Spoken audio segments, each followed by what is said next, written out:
Welcome to the Asbestos Knowledge Empire. What does asbestos management mean to you? I used to really struggle with the asbestos management at my site, but now it's a breeze. It used to be really expensive. I was paying loads, but now I've got my asbestos power team in place. It's so much easier. Asbestos can be a pain in the arse if not handled right. We had to stop the job because asbestos was discovered. Now we don't have that problem. Asbestos management is easier than you think. Asbestos management. Be proactive, not reactive. Think about asbestos first, not last. And now your hosts, best-selling authors and asbestos experts, Ian Stone and Neil Munro. Welcome to the Asbestos Knowledge Empire. I'm Ian Stone. I'm Neil Munro. So we're filming in a field again. In the last one we did, there were shotguns and chop saws and ramblers walking by saying hello. So be prepared for a bit more of the same. But yeah, today we're talking about kind of 8 weird and wonderful uses and locations that we've seen and know about asbestos being put. And asbestos was used everywhere, literally everywhere, anywhere and anywhere that you can think there's a product that's been made. I mean, asbestos generally has also been used or incorporated into it as well, hasn't it?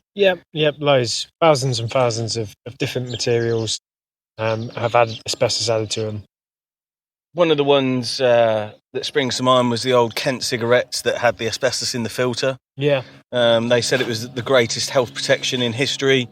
And what they did, they put blue asbestos into the actual filter of the cigarette.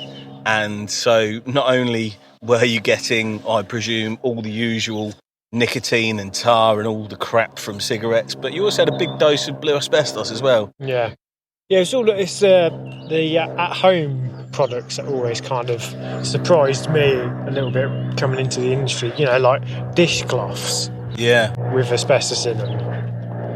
Mastic pad underneath a sink, I always thought was a weird one. Yeah. It's like, why? Go and look under your sink now. Yeah. If you don't know what we're on about, if you've got a metal sink, then 9 times out of 10, there's a black pad underneath the actual sink and also one under the drainer. Yeah. Now, it's there for the heat and the noise purposes of when you launch something in the sink, it doesn't make a massive clatter.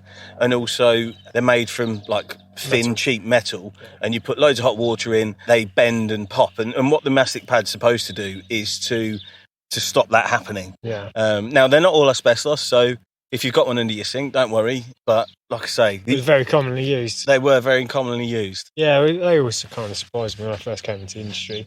Lots of different uses in here at the home, like raw plugs. Yeah. Asbestos raw plugs, which always surprised me. Yeah, they used to come in a tin, and you used to kind of, from speaking to old chippies and stuff. Spittle. Yeah, literally, that's what they said. They used to just grab a handful of the raw plugs, spit on it, ram it into the hole, do their fixing. Yeah. And that was it. That was before the kind of invention of the plastic raw plugs. Yeah. Which, again, what a bizarre use of asbestos. Yeah. But the versatile use of it is just unbelievable, isn't it? Yeah. It is, and that's what makes it so difficult as for duty holders and surveyors alike. It's the kind of the locations that it's been put. It's been put everywhere under the sun. Yeah, you've got to expect the unexpected, isn't it, with asbestos? I mean, there's some stuff that we expect as surveyors, but I think people might find a bit unusual, which are asbestos insulating board packers being used around windows and floor joists. Yeah, packers anywhere in general, isn't it? It's always popped my head that carpenters predominantly use wood to do their works, yet the amount of times that we find, like I say, around floor joists and around windows, when a little piece of asbestos, a little fillet of asbestos has been put in just to prop it up so it's 100% level before they then fix it down. Yeah. Like, I've never understood why not use wood. Like, just use wood, that's your predominant thing. But then they've used these little offcuts of stuff. Yeah, tell you the worst kind of buildings for that and surveying them, which are a nightmare, is class buildings. Yeah. The system built, if you don't know what they are, they're kind of like steel portal frames with flat roofs, kind of used lots in local authorities, so a lot of schools were built out of them, and public buildings were built like this, and they're quite recognisable. You know, they're kind of square, aren't they? Rectangle type buildings with felt roofs. Nottinghamshire's got a vast amount of class Hertfordshire, buildings. I think originally that's where they came from. Yeah, lots of. It was the scholar programme for class buildings, and they were basically they were kind of one architect designed these types, and then it got shipped off around the country, and lo and behold, that's why a lot of our towns look very similar. Yeah, because a lot of the designs were just sold from council to council to council, and then the same builders and stuff went around erecting all of these similar structures. Yeah, no, they're packed full of asbestos ware. The class ones are, massively. And packers everywhere. Literally an asbestos insulating board packer, everywhere, and really hard to find and locate, especially when you're looking in ceiling voids and stuff like that. They were a nightmare. I remember we did a site visit one. It was a disused office and warehouse, and outside on the ground. Yes. Do you remember the floor? Yeah. It was littered with asbestos cement debris. But when I say cement debris, I don't mean kind of exploded asbestos in the same dense form that you'd find it on a roof. No, this is pretty much like 100% crustal on the floor. It was slivers. Yeah. It just basically delaminated. Nobody had jet washed the roof or anything like that, but just for some reason, this roof had delaminated, and literally all across the car park was fully contaminated, wasn't it? With white, like you say, it was pretty much white asbestos just everywhere. Yeah. That was really bizarre.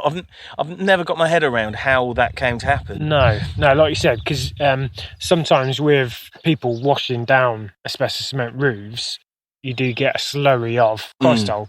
Basically breaks down the cement board a little bit, breaks off the actual fibre, and that then washes down into a crustal white slurry. And when that dries, you do get raw fibre. This was like paper. Yeah, it was very bizarre. It was like literally just really thin shards of cement with crustal hanging out of it. Yeah, and the only other time I've seen that is when building fires have happened and it delaminates during that. But again, it wasn't even then that you get the shards, don't you? Whereas this had more fibre than shards. It was like tiny pieces of thin sheets of cotton. Yes. Is like 1 inch kind of circles, wasn't it? Yeah. Just all over the show. It was crazy. Yeah. Do you think of any others that were crackers? Yeah, just similar ones like that where, people have cleaned down cement gutters. That was quite a common one where you've got asbestos cement gutters and downpipes and people washing out the gutters. Yeah, jet or chemical use. Yeah. Using chemicals to kill the moss, which then creates. Yeah, that's one when people don't jet wash and they don't use chemicals, but they scrape the moss off. Yeah. And then you've got handfuls of moss that's got asbestos in the moss. Asbestos bottoms. Basically, the moss is kind of like when ivy goes into a building. Yeah. That's what the moss has done, and you kind of take it off, and like you say, it's the bottom layer that the moss is attached to has been pulled out. It's just all asbestos fibre. Yeah. I suppose quite a common finding asbestos insulation. Obviously, there's lots of examples of insulation debris and residue in boiler rooms and boiler room walls and anywhere where pipes have run, but unusual ones where you're kind of not expecting it in, where you've got old manor houses. They're pre-asbestos construction. Yeah, built 1600, 1700, beautiful, stately home type things. A couple of occasions where I've undertaken surveys of these places in undercrofts, underfloor voids, and there's no heating pipes. However, there's remnants of asbestos insulation scattered through the undercroft. And it's kind of like, well, there's no heating in the property.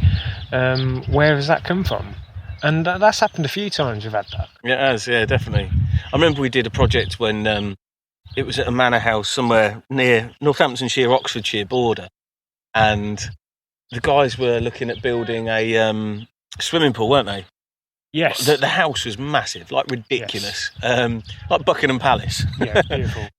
And this plot of land where they decided to dig up, started digging up, and they come across a disused boiler room. It was an underground boiler room. Yeah, an underground boiler room, but in the boiler room, they'd basically just buried it over the top and left it. And in there was a full Robin Hood boiler, which was lagged completely. And sod's law, it was... look, it's a dog. Morning, dog. It was sod's law that it was literally right at the corner of where they wanted to put the swimming pool, wasn't it? Yeah. So we had to do a full survey of it and then full removal of it. Yeah. And getting that boiler out was a right pain. Yeah, it was, yeah. When you've got something that weighs... We've been joined by a collie. He's a dark coloured collie. She's off now on her walk. Getting that size of boiler out of there was very interesting. Yeah, so underground asbestos, it's always a bit of a bugger. I've got a weird one. Texture coating that's been used on... Well, a lot of the time it's used on ceilings. That's normal. Yeah. That's a normal application. Less common on walls. Yeah, less common on walls. Even more less common on inside of cupboards. Yeah. We've seen it used, haven't we? Yeah. Randomly just lining up. I don't know why you'd want to put texture coating on the inside of a cupboard. No. But we've seen people do that before. Yeah, exactly. I suppose you can kind of apply it to wherever you like. This particular person they liked it everywhere to do it in their kitchen cupboard, which is very unusual. What about asbestos marble? Yeah, asbestos in marble. It's kind of rare to have any marble. Yeah. Not a lot of people have got the old kind of style marble. No, most of the time we see it on like the facades of buildings. Yes. Like old banks and old department stores, that type of architecture. It's not very fashionable anymore, is it? Not really, not here. I'm sure in Italy there's loads. Yeah, it's that big swaths of marble. But yeah, in the veins within the marble you can find asbestos, which again that surprises a lot of people. Yeah.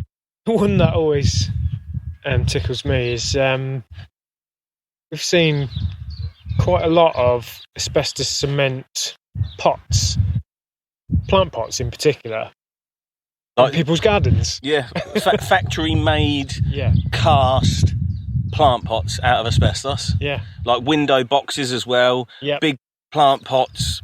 Like we've seen them on corporate sites when you've got like a big sort of 1 metre high, 1 metre wide plant pot. Bizarre.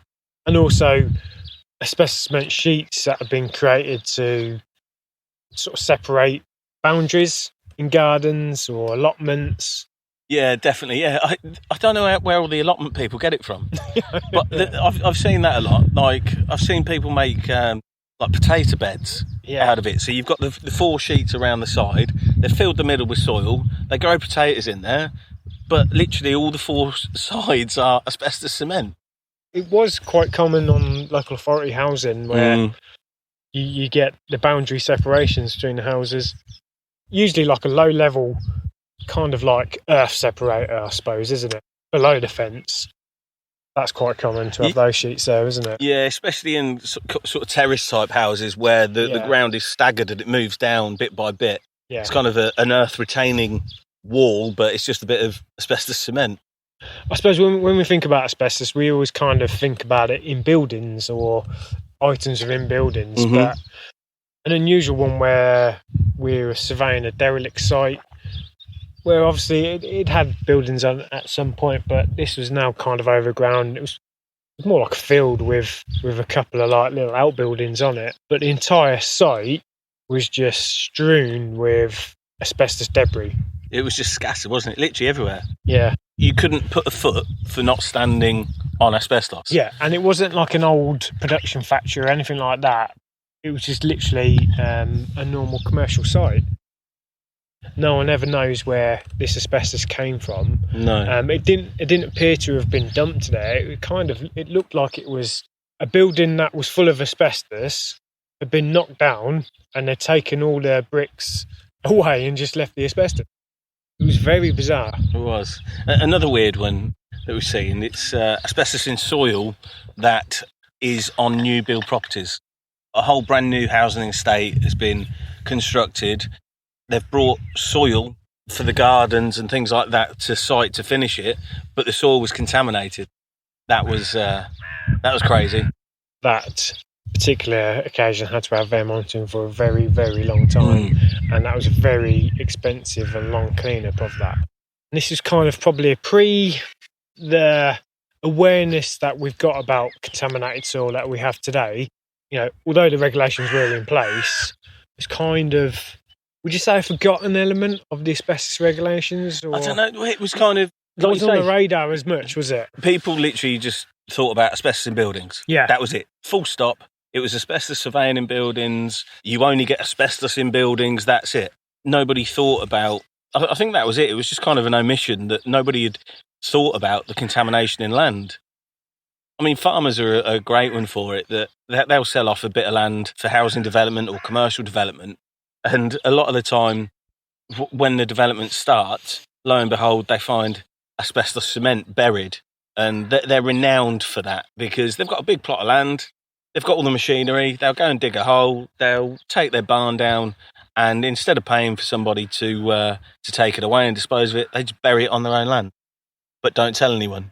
Yeah. And then it's discovered, like I say, all these years later, Sold and off, it's don't they? somebody else's problem.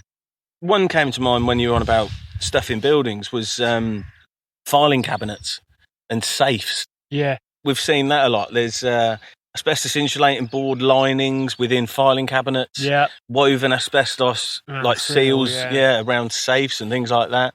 Ironing boards. Still about. And like these bloody ironing boards are ancient now, aren't they? Yeah. Still going strong, though. Still going strong with either a cement panel, but the early ones were like a millboard panel where the iron sits. And the problem between those, I mean, the millboard is it's really fibrous, really, isn't it? It's not very dense. Yeah. Whereas the cement, easily damaged, isn't it? yeah, the cement isn't as much and kind of Take a can bit of impact, can't it? exactly. So yeah, there were just some weird and wonderful things that we thought we'd kind of share our thoughts on of the different strange places and some of the more common places that we think of. Yeah, if you've got any interest in asbestos stories, we'd love to hear them. This subject fascinates us. It just kind of keeps our interest within the industry. It's like, it still amazes us every day, like what asbestos has been used for, the unusual uses, and what's still out there in the public domain. So yeah, if you have got any, please come and share it with us at the Asbestos Knowledge Empire, and we could do with some new, vibrant contributors to that community. Definitely, yeah. You can find us on Facebook. All you've got to do is search the Asbestos Knowledge Empire. Hope you enjoyed that one. Remember, asbestos first, not last.